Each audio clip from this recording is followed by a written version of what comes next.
Hey guys, thanks for tuning in. If you've seen the title, then you know that this video is for you. The person that wakes up every single morning and feels like they're pressing reset. You've got these huge and beautiful dreams, but if you're being honest with yourself, they're starting to feel like they're way out of reach right now. You're exhausted and you're not feeling it, and you got this little voice inside your head that starts whispering to you, maybe you can't do it. But what if I told you that there's somebody that you are letting down? And this person who is counting on you, they're watching you and they're waiting for you to become the person that you are meant to be. That person is your future self. And understanding this one simple rule can just change everything for you. If you're feeling stuck, well, then you're in good company, because this is a loop that many of us fall into. We set a goal and we get that initial jolt of excitement, and then life happens. The daily grind just starts to wear us down, and then the couch looks a lot better than going to the gym. Mindless scrolling just seems so much easier than just buckling down and working hard to build your dreams. But see, here's the real problem. It's the things that we actually don't see. It turns out that our brains have a glitch. See, neuroscience shows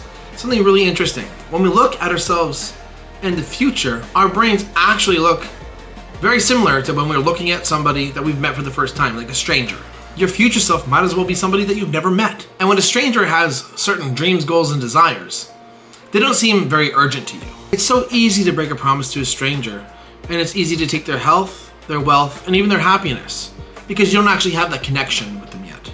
So every time you see something like, I'll do it later, you prioritize the current comfort version of yourself in the present state, and basically you sacrifice the future version of yourself on a daily basis. You actively disappoint the person that has to live with every single consequence you make on a daily basis, and that's you. And all they're really doing is hoping that you start showing up for yourself. So how do we fix this? How do we close the gap between current self and future self and start understanding that you're on the same team? We have to stop treating our future self like a stranger and start treating them like someone that we actually love. It's time to start building a relationship, and here's two powerful ways that we can start that conversation today. First is vivid visualization. And no, it's not like a daydream. It's more or less like a focused brain exercise that helps with your neural pathways. Find a peaceful and quiet moment where you can close your eyes and actually see yourself 5 or even 10 years from now, and actually see all the goals that you've accomplished. The trick here is not to just see it with your eyes, it's to feel it inside. What does your body feel like now that it's strong and healthy? You'll start to feel a sense of pride over the business you've built or the money you've acquired. By making the future feel real, you get to create and build neural pathways to actually bridge the gap between the version of you that you are now and the version that you're going to be in the future. The second technique is even more direct. You write yourself a letter. So grab yourself some paper and a pen, or you can open a document on your computer and write to the version of you 5 to 10 years from now. Write to them. Tell them what you're struggling with, what you're afraid of, and what your biggest dreams are. Then for the real magic, flip the script.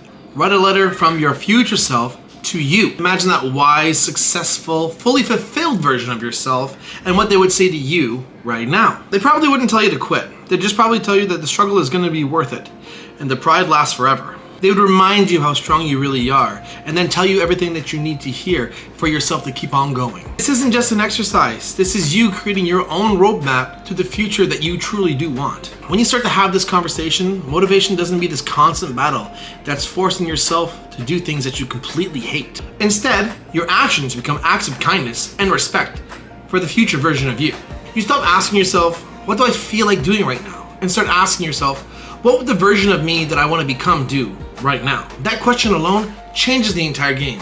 Going to the gym becomes a choice instead of a punishment, and it becomes a gift to the healthiest version of your future self. And now the choice to work on a project or your dream life is now not a sacrifice, it's an investment to you and the future version of you. This shift turns from motivation to something that you have to chase into something that you already are. This starts building trust into yourself, providing that you're someone who keeps your promises. And the fulfillment that you've been looking for, it doesn't just show up at the finish line. You find it in the daily process of becoming somebody that you're truly proud of. Your future self, it isn't a fantasy.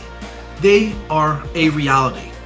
And it starts by building and making proper choices and decisions every single day. They are hoping, they are waiting, and they are counting on you. So don't let them down. So I'm curious, what's one small thing that you can change and do today as a gift to the version of your future self? Drop it in the comments below, and I would love to see the promises that you're starting to make. Thanks for watching this video. Now go be the person your future self will be proud of.